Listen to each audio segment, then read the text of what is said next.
This week, I made 2 videos because there was a point that I was making in the video before this one, and I did not want that point to get lost or overshadowed by these other points. Understand the world is ripe for change. Things are happening right before our eyes.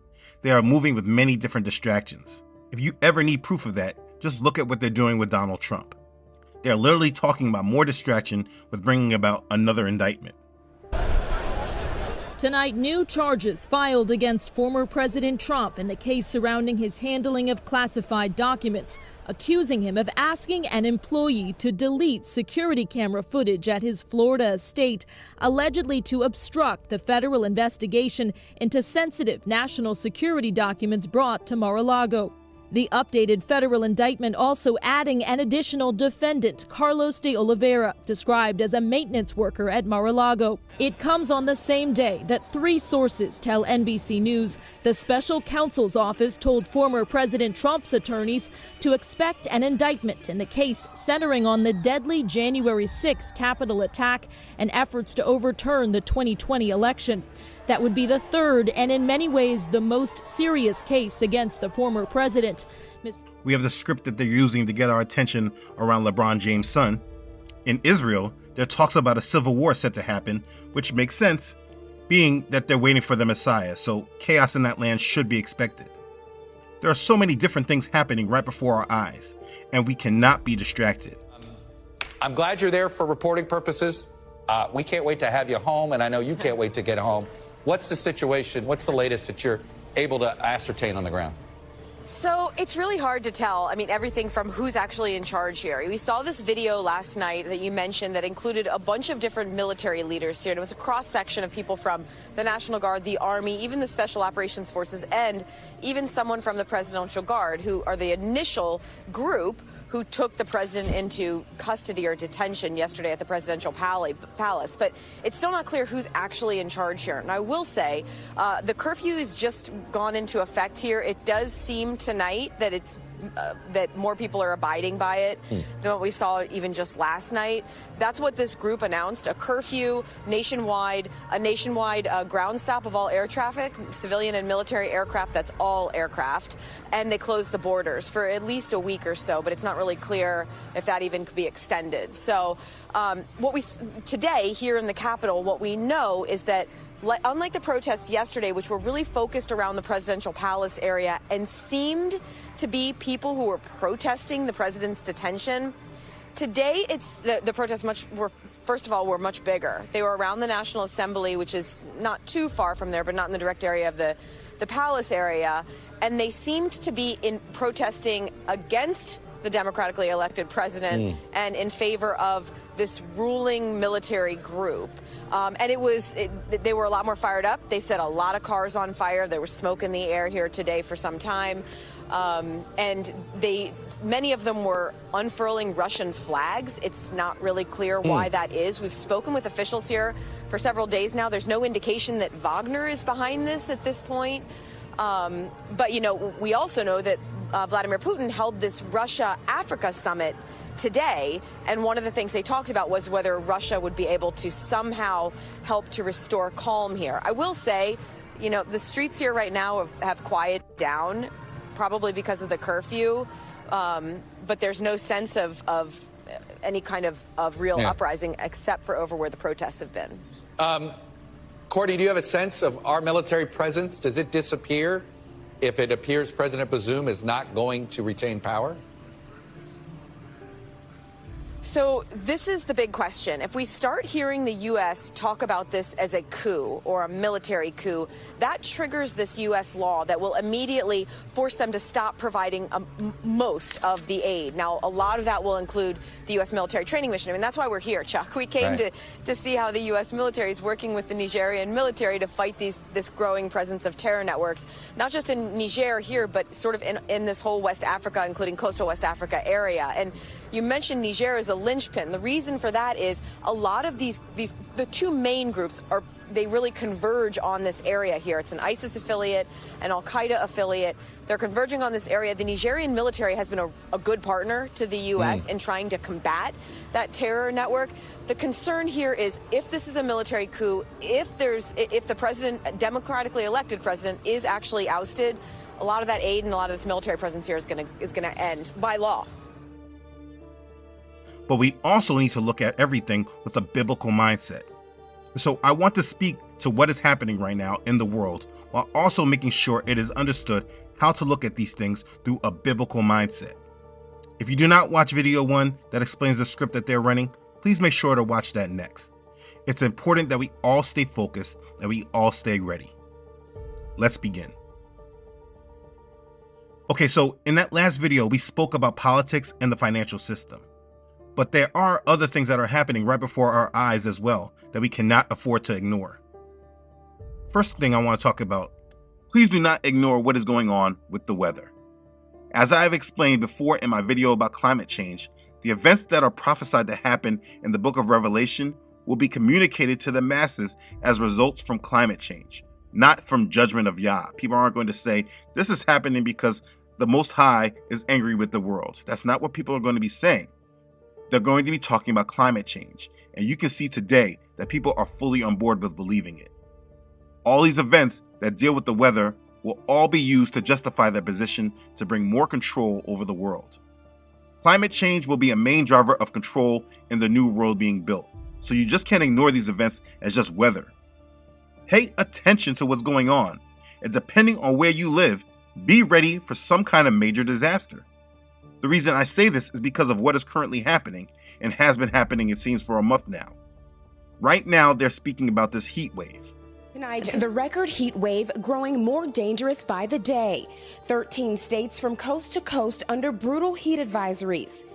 It's growing deadlier, too. Steve Curry died this week after trekking through Death Valley in 121 degrees. His wife, Rima, still in shock. He thought he was prepared for it. In Miami, officials on edge as tens of thousands flock to this weekend's Rolling Loud Music Festival amid a 42-day streak of a 100-plus degree heat index. We just got in the gate, y'all. It was so hot. And in Phoenix, where it got above 110 for the third week in a row, This has a lot of ice in it. water stations set up to combat dehydration. The misery now heading to the Midwest and the Plains. Dallas could hit 104. Also in the bullseye, Minneapolis expected to reach 99. And in Kansas City, Missouri, a steamy 97. As the South bakes, torrential rain flooding Boston's Fenway Park last night, suspending their game against the Mets. Take a look at this. Stunned fans watch as water rushed down the ballpark staircase. And 1 week after floods rushed into a Philadelphia suburb, as this summer of severe weather continues to claim lives. Priscilla joins us from Houston. Priscilla, we're not just talking about more days of record heat, but rather weeks? Jose, that's right. Temperatures here in the south and across the southeast and west are forecast to remain well above average through August. Please don't ignore this. To me, this seems like this heat wave will be the scapegoat for something greater.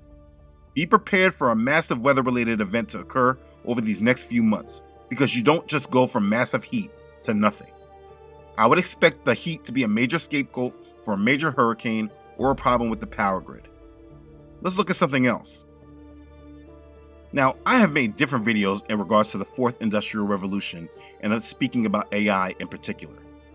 If you think these things are inconsequential and far off, you are not paying enough attention. We already see that Whole Foods is implementing the pay with your hand technology at all their stores. Soon you will be able to pay for groceries at every Whole Foods in the U.S. with just a swipe of your hand. Amazon says that the Pay by Palm technology will be at all of those stores nationwide by the end of the year. Customers just have to hover their hand over the device to pay. This method is already being used at 200 Whole Foods locations across 20 states, and you can also find it in other places, stores like Panera Bread. They are just doing this to soften up the public for the coming World ID that everyone seems to be completely unaware of. What happened this week should be more widely known, but for the most part, the masses, as usual, are being kept in the dark. Sam Altman, CEO of OpenAI, co-founder of ChatGPT, launched his new project called WorldCoin just this week. As we see on their website, World ID, a more human internet with global proof of personhood, privacy first, self-custodial, decentralized, get your World ID. If you remember my video on Web3, this is speaking of Web3 completely, but let's not lose focus. Basically, what we are seeing is that the creators of artificial intelligence are solving a problem they created by making a world identification system to prove you are not artificial intelligence. Look at what they say on this site. World ID is a new privacy-first decentralized identity protocol. It enables seamless sign-in to websites, mobile apps, and crypto dApps, while proving you're a unique and real person without sharing personal data like names, emails, etc. They literally want you to prove that you're a real human being. World ID supports multiple types of personhood verifications. At launch, this includes phone number verification for easy access to anyone with a smartphone, and orb biometric verification for extreme accuracy. Now, would you be willing to provide a scan of your eye in order to get hold of a new cryptocurrency? That is what is required to authenticate your identity if you want to use WorldCoin, a new form of digital money that has just been launched. It's the brainchild of Sam Altman, CEO of OpenAI, the company behind ChatGPT.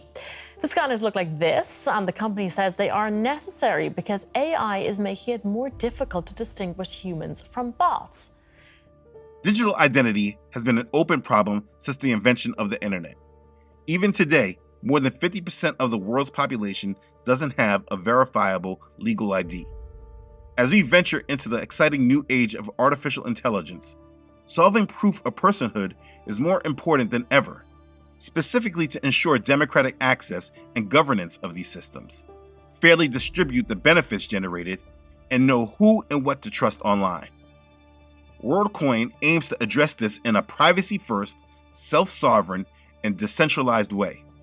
This is made possible through the World ID Open Protocol. If successful, it will become the largest network of authentic humans on the internet as a public good. One way to think about World ID is as a global digital passport that lives locally on its holder's phone. World ID's most important property is that the holder can use it to prove that they're a real, unique person without sharing personal data using zero-knowledge proofs. Yeah, do you see what is here now? What I'm trying to show you is that the world is coming together, introducing the new technology for the coming new system. This is Web3. I spoke about this in depth already. They are putting everything for this new system in place. It's all here. They have been talking about digital IDs for a long time now. The World Economic Forum has been talking about this agenda for over 4 years. Why is the World Economic Forum bothering with digital identity? Why are we looking into it? Why is it such an important topic for us? Please. So over 60% of the global GDP is expected to be digitized by 2022. More and more people, businesses, devices, and things are interacting online. And the topic here today, digital identity, sits at the heart of those interactions. How we construct and use digital identities would determine how people are represented online, what opportunities they have access to, what or who is trusted online. So it's quite a foundational role that identity plays in digital economies and societies, and so one needs to shape it thoughtfully. I've been explaining this agenda in multiple ways for some time. When discussing the metaverse, digital currencies, the fourth industrial revolution, Web3, artificial intelligence, this is all of it. I've spoken on this topic many different times in different ways. The new economy that comes after the collapse of the current world order will be a completely digital one where they are bringing us into the internet. That's what Web3 is. It's a completely digital economy that is run online.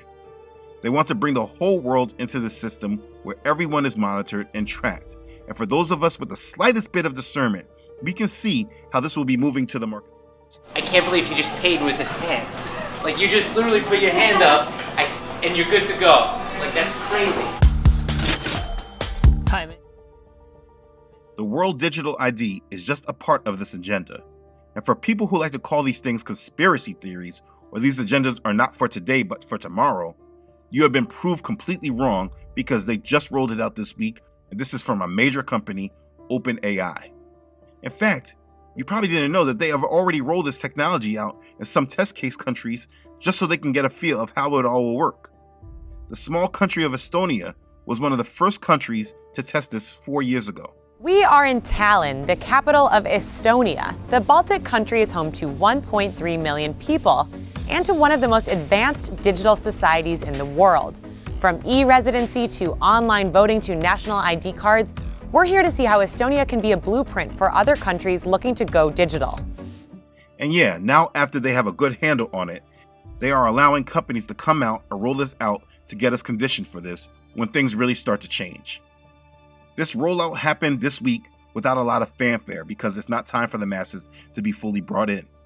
But understand, they want everyone in the world to have a world ID in order to transact on the internet.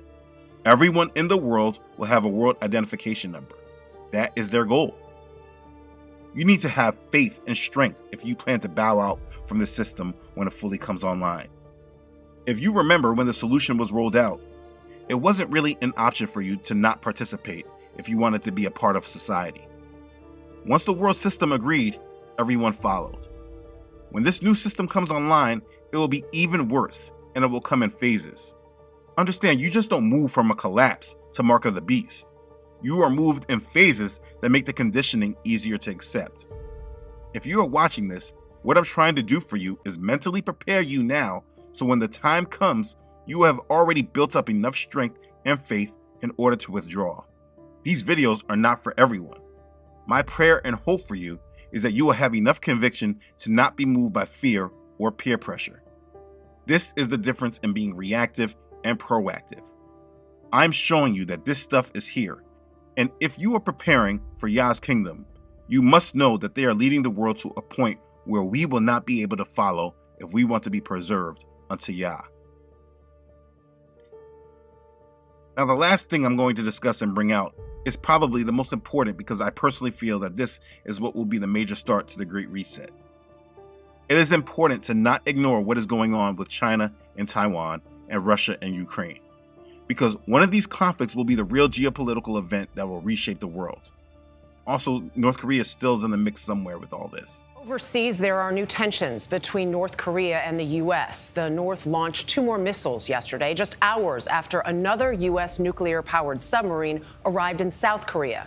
This comes a week after U.S. Army Private Travis King ran across the border into North Korea. Nancy Cordes joins us now from the White House with more. Nancy, good morning. Good morning, Dana. U.S. officials tell us they've been met with radio silence from North Korea about this U.S. soldier in their custody. In fact, the only message yesterday, they say, was a defiant one, and it came in the form of missile tests as the U.S. beefs up its own presence in the region. The USS Annapolis is the second U.S. nuclear-powered submarine in a week to arrive in South Korea, a show of force by the two allies.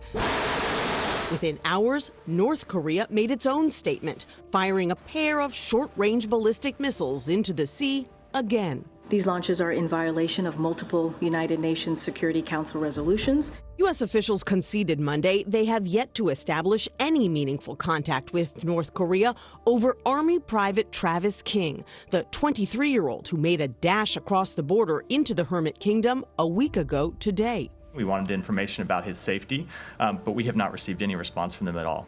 UN officials in the region, who typically manage negotiations between North and South, say they too have heard next to nothing. None of us know where this is going to end, so I'm in life an optimist. I remain optimistic. Private King allegedly damaged a police car in South Korea and was being sent back to the U.S.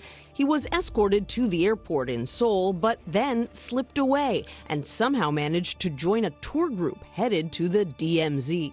North Korea's leader Kim Jong-un has met Russia's defense minister and a high-ranking Chinese delegation in Pyongyang. They're Kim's first known prominent foreign visitors since the beginning of the COVID-19 pandemic 3 years ago. North Korea's defense minister says Russia and Pyongyang are united in countering what they called gangster-like U.S. hegemony. In regards to Russia and Ukraine, the attacks keep growing. It seems that at some point nuclear weapons will be used by Russia. That is the narrative being presented. The Ukraine war going nuclear. Now, this is not an idle threat or bravado by a maverick commander.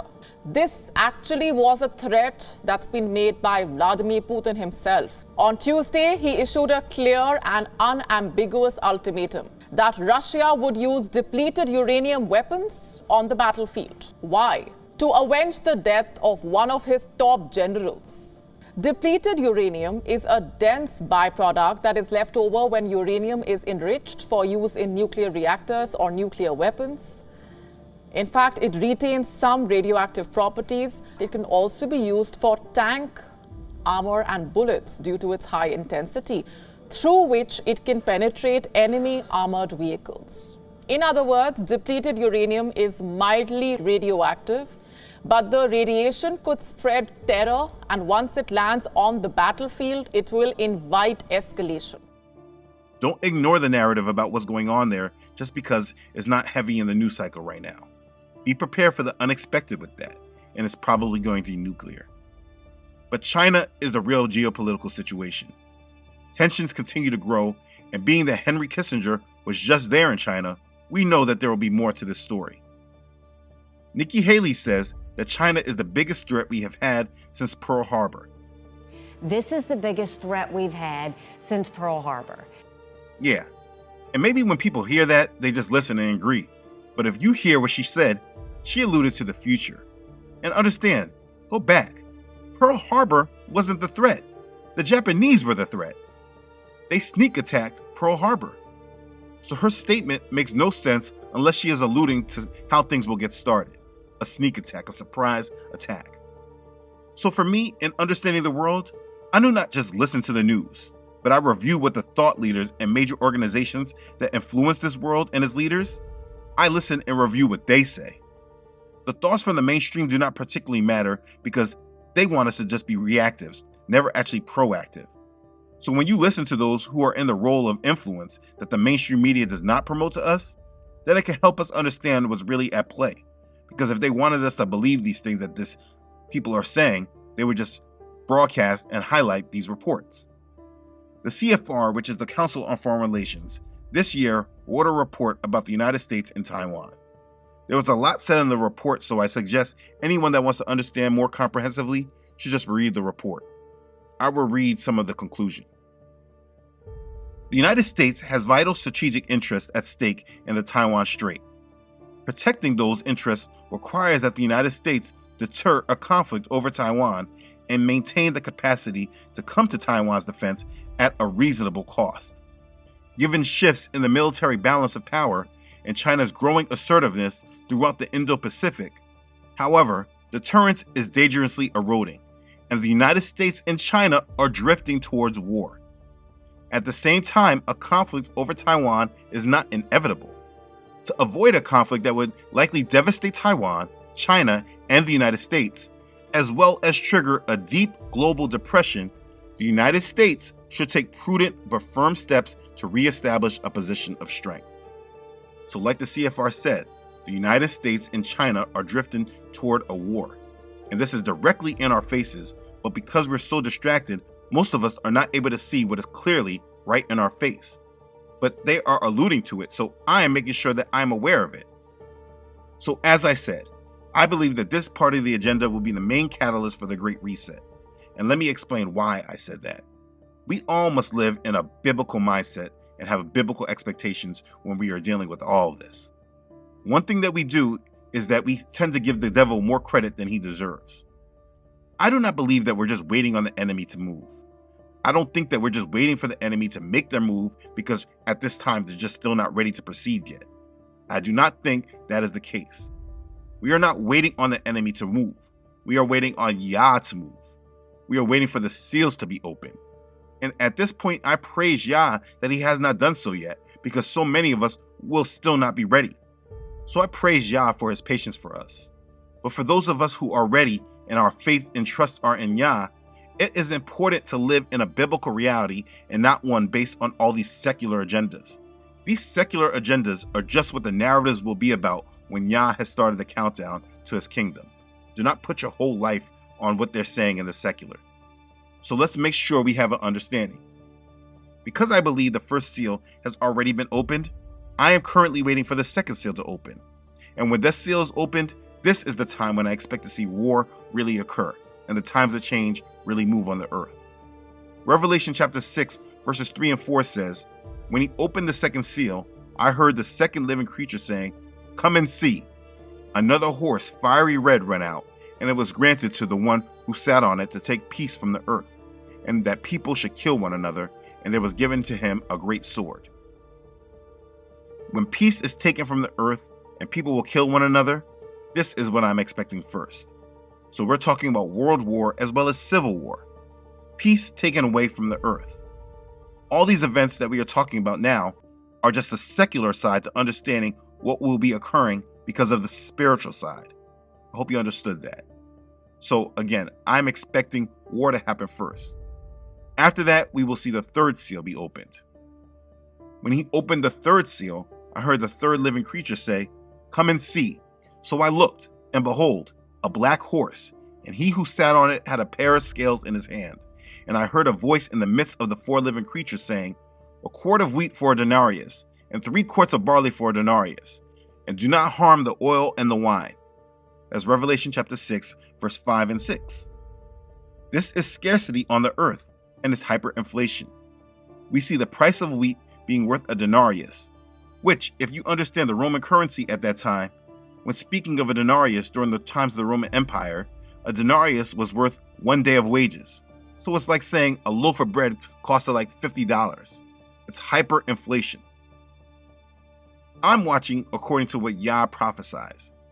And as I'm preparing for these events and what they will mean for myself and my family, as we continue to grow in Yah, we must allow him to guide us through, and this requires faith and trust in him.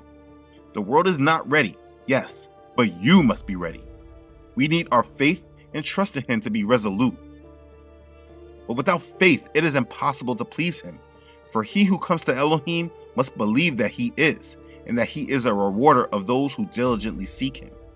That's Hebrews chapter 11, verse 6. I think Jeremiah actually sums it up the best. Blessed is the man who trusts in Yahuwah, and whose hope is Yahuwah. For he shall be like a tree planted by the waters, which spreads out its roots by the river, and will not fear when the heat comes. But its leaf will be green, and will not be anxious in the year of drought, nor will cease from yielding fruit. That's Jeremiah chapter 17, verse 7 and 8. You see, the difference between the kingdom-minded believer and the rest of the world is their faith and trust in Yah. The rest of the world is looking for the world to fix the problems. The same leaders who created the problems, the masses are hoping that these same people will fix the problems too.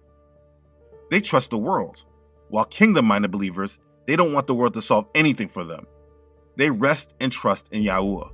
Their hope is in Yahuwah and his promises, and because of this, they will not be anxious in the year of drought. They will not fear when the heat comes, and they will not stop yielding the fruit of a believer just because adversity has come to them, because they have determined within themselves that they must persevere. And this is what we all must do today with ourselves and our faith. We need to build our faith and trust up in Yah so that we are ready and able to overcome. I did not make this video to put fear in any of you, but so that you can mentally prepare yourself for what is coming. The world wants us to be so distracted and ready to react and follow whatever they say. But if you're awake and made aware, you can now be proactive and have a plan of action. You will have proper mental thought about what you will do and what you will have to do when certain things come in front of you and you have to decide.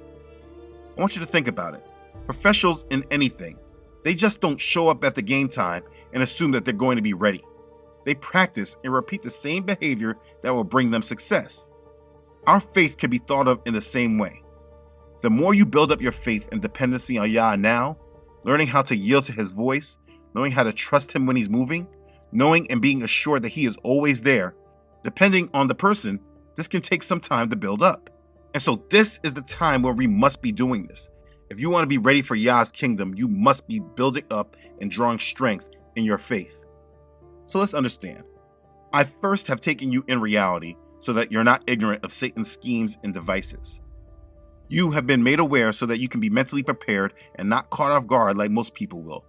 Now that you understand the reality of the times that you're in, you now must continue on in the training up of your faith and trust in Yah so that you will be ready.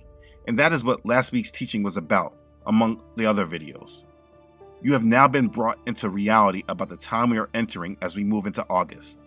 Expect things to pick up as the Republican debate in late August gets closer. Don't be led down their paths and talking points. Stay awake and aware, but not steered by their agendas and narratives. Everything we are seeing is all about moving the world into a new one. If you have said with your mouth and declare with your heart that you will be a part of our Father's kingdom, then you yourself must prepare to reject this world. You must build up your strength and your faith in Yah and be ready for the kingdom of Yah, because it's truly at hand. Be ready and be blessed. Hallelujah. Praise Yah. Okay, thanks again for watching. If this has blessed you, please don't forget to like this and share this video with others. If you have not done so already, please don't forget to subscribe to this channel.